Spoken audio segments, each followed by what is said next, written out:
Hi, my name is Stephanie and I'm here to show you the EVA foam scale mail from Foam Armory. When you get a package of EVA foam scale mail, they come in sheets like this. They are 8.5 by 11 and it's all pre-cut, so all you have to do is pop out the rows.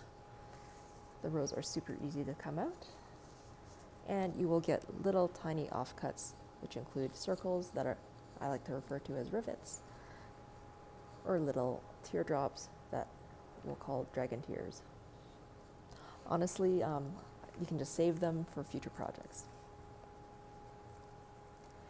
Now, in order to assemble the scale mail, all you have to do is put one row on top of the other. I like to make sure it's a little bit offset so I have room to work in case I want to expand. I take the top row circle and I squeeze it and I push it through the bottom row's circle. So it is similar to crocheting or knitting. You're just